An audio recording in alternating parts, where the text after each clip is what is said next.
God, Mum, you're not on Tinder. Most people call it plenty of fuck. We're going to make you a profile. The Playing with Matches podcast, where women talk about their experiences dating online. Hello, welcome to Playing with Matches. I'm Mark, and this is episode number 19. 19. I don't say that to mock anybody. The first record I ever bought was called 19, not the album by Adele. We're going back a bit further than that. It was a single by Paul Hardcastle, and it was famous for its pioneering use of sampled speech and the synthesized stutter sound on some of the words. It was an anti-war song about the fact that the average age of soldiers in the Vietnam War was just 19 years old. I was mostly interested in it though because I was learning to play the keyboard and was fascinated by the use of samples. My friend had a keyboard that you could speak into and then play that sound up and down the octaves. I was so excited by this that one of the first solo records I recorded had a section in it that used this effect by taking one note sung by a famous singer and playing my own melody with it. You probably couldn't get away with that now, so I won't tell you who that singer was, but see if you can guess.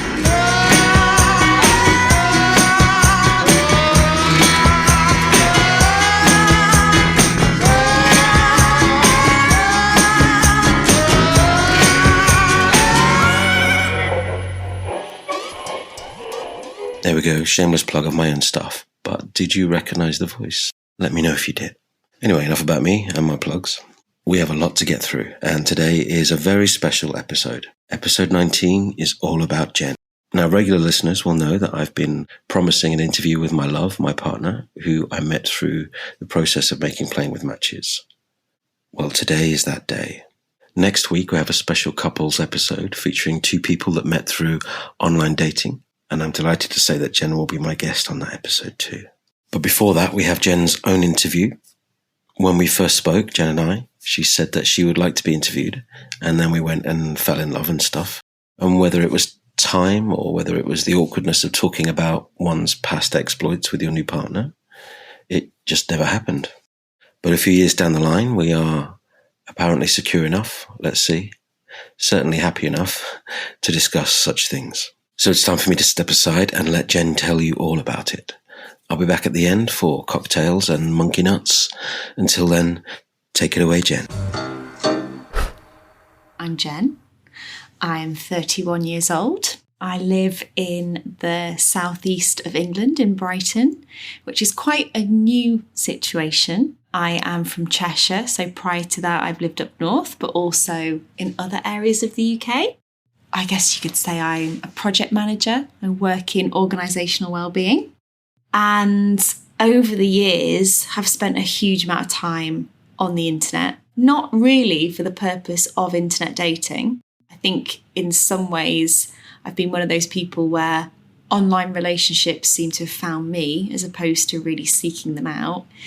But I feel really that I was a very early adopter. I spent a lot of time, probably more time than I should have done, trawling on the internet as an early teen and probably a bit earlier. So sometimes I do question where my parents were at this stage. I spent a lot of time online. MySpace, Facebook, all those types of things really. So I think my first experience of probably having a connection and a relationship online was, I think, 13 on MySpace. If we want to talk about that, if that's not weird territory. I was a very alternative child, which I know just sounds really pretentious, but that is the case really.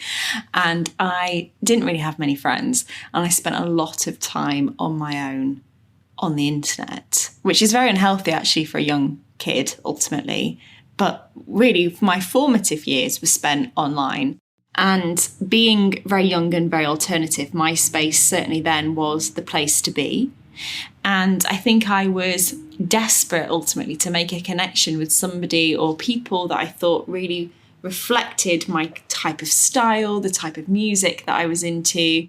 And I met somebody, I won't name him. I mean, it wasn't his real name anyway, because of course back then everybody had some kind of strange name that they would use proudly on MySpace. But I met him, he was a little bit older and he didn't live too far away from me. So ultimately we met up. And actually we were together for about 3 years. We had a really good relationship. It was a very important part and time in my life. I think MySpace was really used as a way to promote the relationship, because as much as it was a relationship, it was also very much, it sounds strange, but almost like a status symbol at that point in time, where you would pride, do you remember they would have the top 10? These are my top 10 people. And you would pride yourself on who would be in your top 10 and how gothic or alternative your top 10 looked. And he looked very gothic and alternative, which of course I was very happy with as a fellow goth and alternative person. So yeah, that was my kind of first initial exploration into, I suppose, an online relationship. It was so long ago. I don't actually remember a huge amount about it, but I remember being heartbroken when we broke up. Really, really, really heartbroken. And ultimately it was because he was always coming to see me and I wasn't going to see him, but that was because I had, school during the week, which he didn't know about. So yeah, it was all a bit cloak and dagger, but I'm not necessarily proud of it, but there we go. I really can't stress enough that at this point in my life, I didn't have any friends in the real world, as it were. I was very, very insular, very confused, really trying to understand who I was, what the point of everything was. So I was being bullied quite badly at school. So it really wasn't a matter of me being able to, I feel at least, make those physical connections with people in my actual vicinity. So I think I was almost living out a type of gregarious social life online. And I have to say, everybody that I met online, I had long-term relationships with. So in some ways, you could argue it was actually quite successful. But the next time I met somebody, I was about 17. I was just about to go off to university. And I was on Chat Roulette. Yeah, it wasn't the best website, but I think it was kind of a new thing at the time. It was very novel. But the concept was that you would turn your camera on and then you would essentially, at random, be thrown into a chat room between you and somebody else who would ideally also have their camera on. And then if you didn't like them or whatever, you would click next and then it would send you to the next person, which actually is quite a clever idea, but obviously a recipe for disaster. Naturally, every other person that you clicked on would have their penis out. But I remember pairing with this guy who was quite apparent that he was in America. And I remember vividly him playing video games with a massive cardboard cutout of the Hulk behind him. And he was just a really fascinating character and he had this long hair and he seemed really cool, but also really unassuming. And he just seemed very different compared to all the other naked men that had been on there. And we actually got on really, really well. And I remember us moving this over to MSN and ultimately to Zoom. And we would have Zoom calls quite frequently. And we really bonded over our music taste. So he loved Alice in Chains, Primus. He loved all these really cool bands that I was just starting to kind of know and understand. And I also always had a bit of a fascination about the States. So there was this long-haired guy who liked really cool music and lived in the States. And this, for me, at 16, 17, was just incredible. After a while, we decided we should meet up. So this is a perfect opportunity, really, because I'd always wanted to go over to America. So I went off to Florida and spent a few weeks there and had a really, really wonderful time. I think back really positively about it. But he was a little bit older than me. So clearly there's a recurring theme here. And I think the sad thing about it was I was just about to go off to university. He lived in America. And although we really cared for each other, I couldn't really commit anything to him. I couldn't live in America. I think ideally he wanted me to stay there. And that wasn't really an option. I'd sort of already decided that I was going to go into my education and this, that and the other. So it did fizzle out, which was very sad. But I remember leaving the airport in Florida and flying home on this however many hour flight and just bawling my eyes out. Because I remember thinking, I don't think I'm ever going to see him again. And I just remember there sitting and crying. And when I got home, my mum picked me up from the airport and we got home and I feel like I slept for about a week. I think not only the jet lag, but just the reality that I think that's the end. It was brief and it was beautiful, but that was the end. So yeah, but we still chat every now and again. Sometimes we check in with each other and kind of see how he's doing and stuff. So yeah, I think that was my second kind of significant relationship. And even though it was short, as I said, we stayed in touch all those years. So I always think that's quite nice, because I think you can make genuine connections online. And it might not be the way that people usually do it, but I think when you've invested something into somebody and spoken to them for hours and hours and hours without seeing them, for me, certainly you build this connection and this strength in the communication, and you really enable yourself to get to know somebody as much as you can, really, presuming they're being honest with you and authentic and all the rest of it. So I certainly find that when you then meet them in person, how can it not be a success? Because certainly for me, I've already developed feelings for them. So irrespective of, the reality versus how you expect it to be, there's always just this incredible, you feel like you've known them forever. So it's always worked quite well for me. So that was the second time. A few chat roulette. Imagine that. After that, there were a few relationships. And actually, I think I'd become more comfortable with myself at this point. And I was at university. I'm not suggesting I had a nice time, because I didn't particularly, but I'm certainly becoming a bit more human and getting out in the world a little bit. So I had a few sort of relationships. And actually, in some ways, this next story is about Plenty of Fish, which I've never used. And in many ways, this story isn't about me at all, but it involves me completely. So it's quite unique. I remember being home one kind of end of term from university, and I had a bit of work or whatever that I wanted to do. So I thought, right, I'll go off to town and sit in a coffee shop and do a bit of work. So I do this, totter off there with my laptop and order this coffee from the bar. And I remember thinking, he's quite nice, that lad behind that bar, quite like him. And anyway, I sat down and I noticed him looking at me. And I remember thinking, I don't think I've pulled. I don't think that's happened. I'm not sure what's happening here. And he was looking at me intently and then looking down at his phone and then looking at me and looking at his phone. And I remember thinking, what's going on? And then he came over to me and he said, sorry, I have to ask, are you on Plenty of Fish? I sort of vaguely knew what that was at that point. And I said, no. He said, it's just that we've been talking for weeks and I've favourited you in my local girls in the area pile. It's me, we've been talking. And I said, I'm really sorry, but I don't know who you are. And then he turned his phone to me and it was a profile of a girl with my pictures actually, which must have come from Facebook or something. And he said, is this you? I said, well, that is me, but that's not me.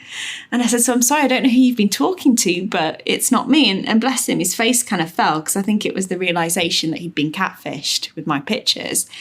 And then he said, well, can I have your number? Because I like you, and I did actually quite like him. So I gave him my number and we had a few dates, but it really didn't go anywhere. But I think about that sometimes and I still wonder who did that. Who used my picture? Because bearing in mind, I wasn't there at that point. I was at university and I'd just gone, university was in Durham and that was kind of southeast England. So, they're nowhere close. Whoever's done it has obviously known me from a past life and is masquerading as me locally.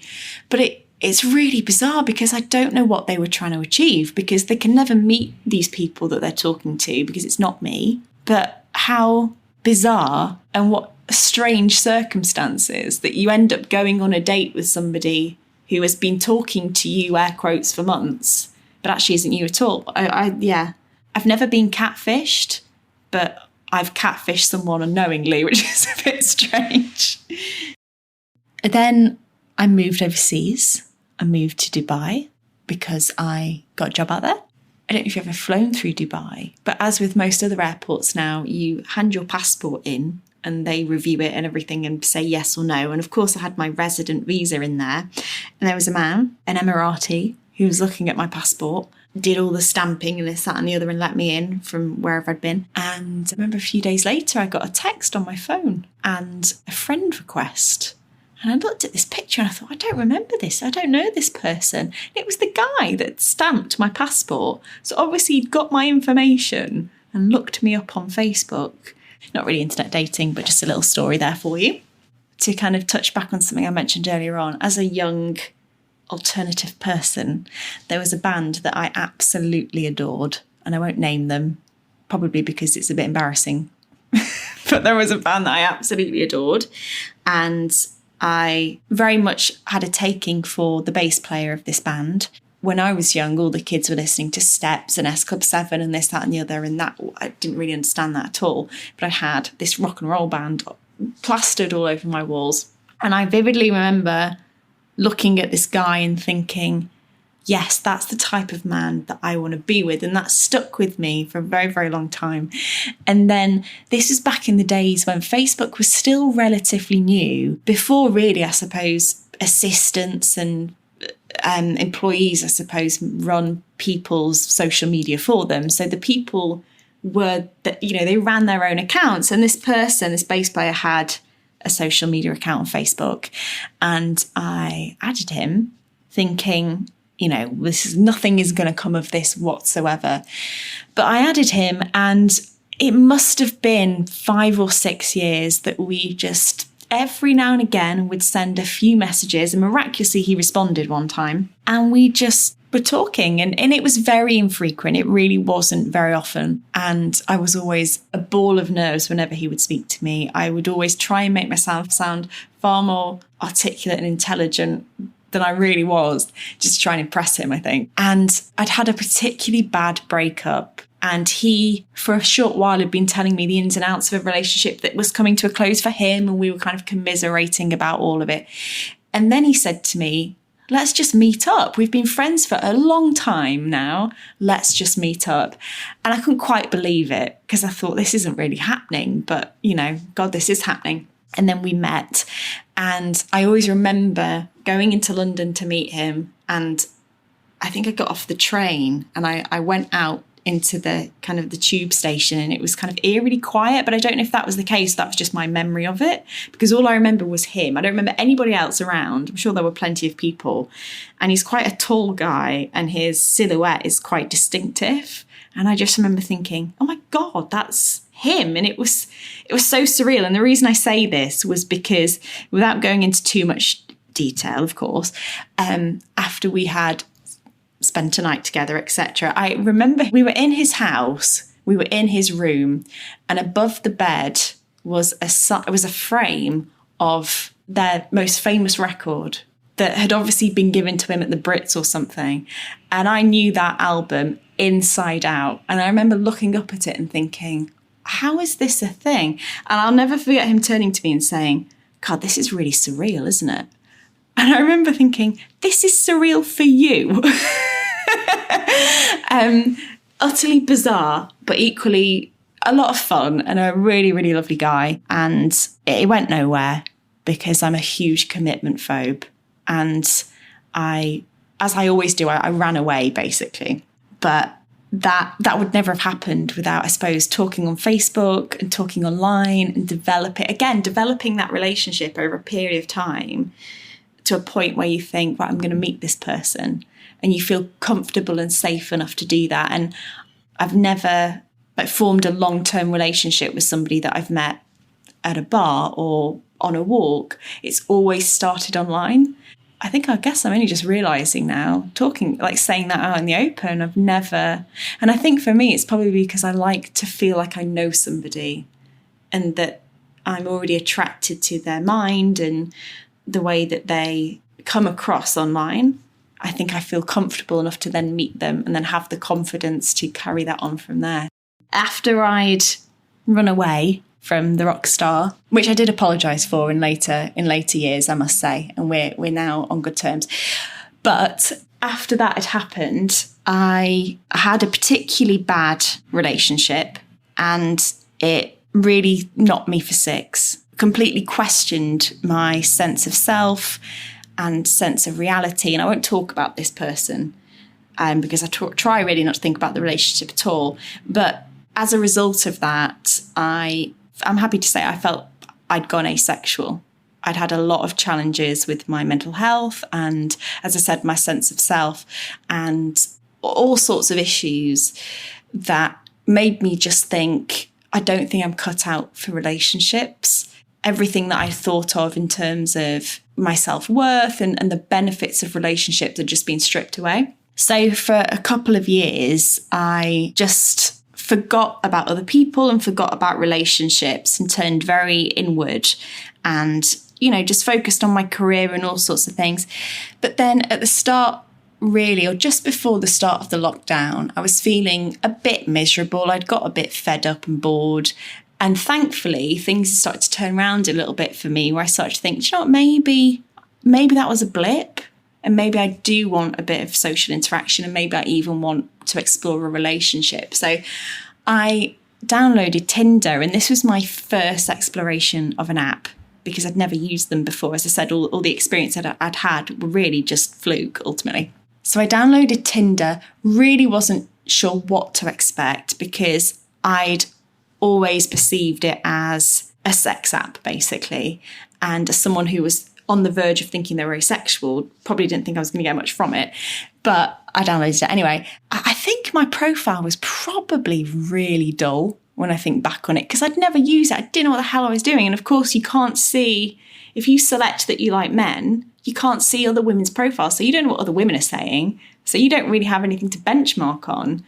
So I took a couple of pictures of myself, and my profile said, put my age as 27, young professional, quiet by nature, looking to make meaningful connections.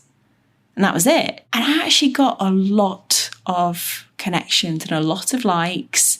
Although I do remember this one guy saying, why do you look the same in every single picture? Every single angle is the same. Your hair is always over the same shoulder. Why?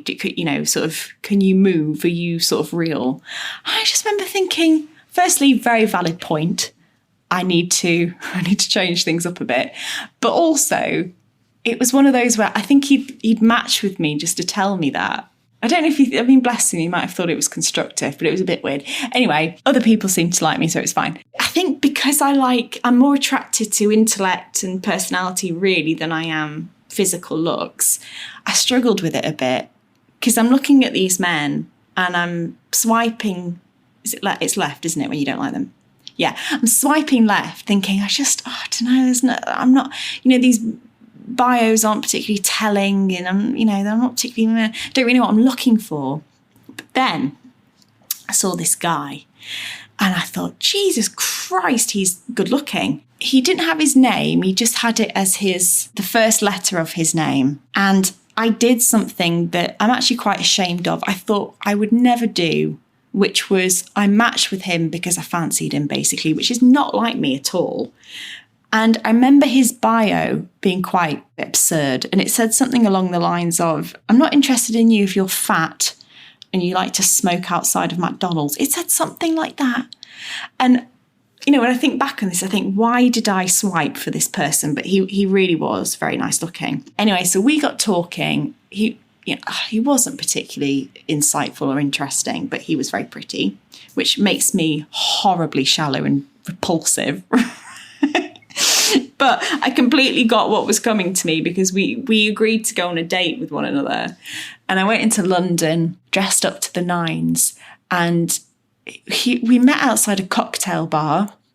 And we went into this cocktail bar, and he was in London because he was working on a film at the time, quite a big Hollywood film.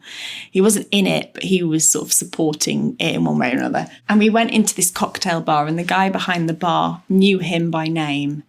And I remember us standing for what, it probably wasn't long, but it felt like an eternity. And he was just chatting to this guy behind the bar, and I was just awkwardly standing there thinking, are we going to get a drink? Are we going to sit down? Or, what's going on here? So I wasn't particularly impressed by that. And then we sat down, and oh my God, he started to tell me the most bizarre things. And I don't even think he'd had a drink God knows what he took before we met, but he hadn't even had a drink at this point. And he was telling me that one of the Kennedy brothers hadn't died and was still alive. He was telling me that he knew Jesus Christ, I think was one of the things that he was saying. He was alluding to the fact that he was an alien and that we were all living in the Matrix. Oh, and that was another thing, that he had connections to the FBI, and somebody, maybe it was Obama, somebody was an animatronic, and actually what we can see is just smoke and mirrors. So either he's a lizard person or he's a walking, talking mask type of thing. And I sat there thinking, you're utterly off your tits, but my God, your eyes are nice. Honestly, this was my thought process. What was I thinking? I was so beguiled by this man. And I thought, I don't even really know what I thought. And then one thing led to another. And for some reason, I agreed to go back to his hotel room, which firstly is very dangerous because I didn't know him. He clearly wasn't quite right. But I decided to go back to his hotel room with him. I just remember us talking and just the strange things that he was saying, kind of alluding to the fact that he was an alien and that I was damaged and that he was the only person that could kind of fix me and save me. And I also remember at one point, I think he wanted another thing to drink, so he went and opened his minibar, but everything in the minibar had gone. So all the drinks and all the snacks, and it was just stacked with celery and broccoli. And I remember saying to him, why is that like that? It's like, oh, because I juice cleanse and I also take charcoal pills and that's why I look so young. And to be fair to him, he did look very, very young for his age because he was a bit older than me. But that single-handedly the weirdest date I have ever been on. So that was my first Tinder date. And thankfully it only got better from there because you can only go up from there, really, can't you? After that fiasco, I think it was just around this time that the pandemic happened, or certainly when the lockdown restrictions were put into force. I really liked Tinder at that point because even though I'd had a very weird experience, what I really liked about it was the fact that it was essentially people watching from the comfort of your own home without being able to actually be out in the world. You know, usually I might sit in a cafe with a book for a few hours and see who comes in and out. And maybe I look out over the street somewhere and, you know, just see the world go by and people watch. But you can't do that during the pandemic. So Tinder actually served quite a good purpose. I should start by saying that, as you probably can tell, I like an older man, which isn't actually by design. I think that it's just so happened that I've been attracted to older men, which is interesting. I should add that my parents had me quite late. And I remember, I don't know if there's anything in this, but I remember learning a theory that if you have older parents at the point that you're born, then you're more likely to be attracted to older people, just because it's that familiarity aspect. So I don't know if it's got anything to do with that, but because I have formed relationships previously online traditionally and haven't cared whether they're in the UK, the US, the UAE, doesn't matter to me. So I had my Tinder open to, so I was 27, 28 when I joined it. I think my age range was 30 to about 60, I think. And then I didn't have a limitation on distance. And I was trawling through, as you do of an evening when you've got bugger else to do. And I saw this really interesting profile. And the first thing actually that attracted me to this profile was the picture. And there was a handful of them. And it was a man with shoulder length, curly dark hair, beautiful blue eyes, especially in picture number 3. I remember this vividly. I love a moustache and a goatee and these wonderful checkered shirts. And I thought, well, bloody hell, he's handsome. He looks really lovely. And then I read the profile and it said, not here for internet dating. I'm making a documentary about women's dating experiences online. Now, bearing in mind, I just had this bizarro, weird alien man hotel extravaganza. I thought that I have to tell someone this story. He's going to love this. So I swiped right, predominantly because I fancied him, but also because I thought he might actually be interested in my story. And I made the first move and I said, oh, hello, sounds fascinating. Tell me more about this documentary that you're making. And I got this exceptionally professional response back, which I guess to me confirmed that he really isn't here for dating. I'm going to stop that story there and leave you in suspenders because I want to play that next week as part of our couple special, where Jen and I will both tell you what happened next. I ended this interview by asking Jen if she has any final thoughts on online dating and internet relationships in general versus real life meetings. Well, I think that I can reference internet dating, but I think really I mean more broadly forming relationships online is really important, actually. And I think especially for people who might be neurodivergent or people who might have life situations where actually they're not particularly sociable, or their personality types are such that they're not comfortable meeting people in traditional ways. Not least to mention that it's happening less and less now anyway, just by design and the way that the world works now. To some extent, I do think that's a shame. But I also think that people who are very sociable and social butterflies will always find a way to meet other people in the traditional sense anyway, because that's the way that they navigate the world. But I think that it's, as I said, it's really key for people who otherwise might not interact with people on a daily basis or might not be able to form connections. It's really key that they have those methods and ways through the internet. I think that you have to be vigilant. And if I was to ever be a parent, when I reflect back on some of the activity that I did online at a young age, there's no way I would allow that to happen. But in my parents' defence, there wasn't as much known about the internet then, so they couldn't really have anticipated the dangers. But as great as it is, I think it also creates a breeding ground of predatory behaviour, especially for people who maybe are more vulnerable and spend more time online, which is a concern. So I think that it's a real mixed bag. And there are some beautiful things that happen online and some atrocious things that happen online. But I do think it has a place, and I do think it's important.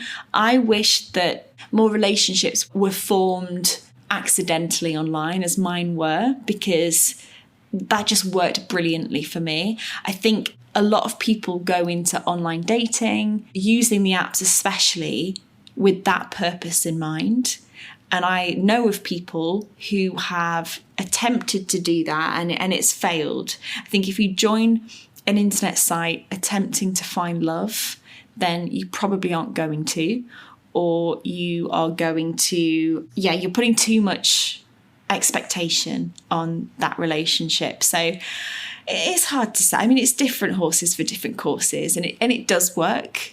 I mean, my sister, her and her husband met on Tinder, and they've got a little family now. So more and more people are meeting on Tinder, and it is a success story. But I think it's a shame that it's so contrived these days, I think, would be my thoughts. So that was Jen. I know, right? I'm punching on her. I think it's fair to say that I learned a lot from that, and I hope that you did too. So interesting that dating apps and sites aren't the only way to meet someone online, of course. I hadn't really thought of that before, but there's social media and forums, etc. Places where you might meet someone through common interests. And as Jen says, it's where many of us are meeting people for the first time these days. Maybe it's the best place. Get to know somebody intimately and emotionally before you meet them in real life. Well, I hope that Jen has found happiness, either within herself or with a significant other. Maybe she'll tell us, or me, next week. And next week will be our couple special. As I've said, where Jen and I, as well as a couple interviewed during lockdown, will talk about how they met, and hopefully these stories will give hope to those out there still looking. If you'd like to get in touch with us to take part or give us your thoughts, then there's a link to text in the show notes, as well as a link to email. And that email address is, as always, playingwithmatchespodcast@gmail.com. So I think that about wraps us up for this week. Until next week, good luck out there and on there. Bye-bye.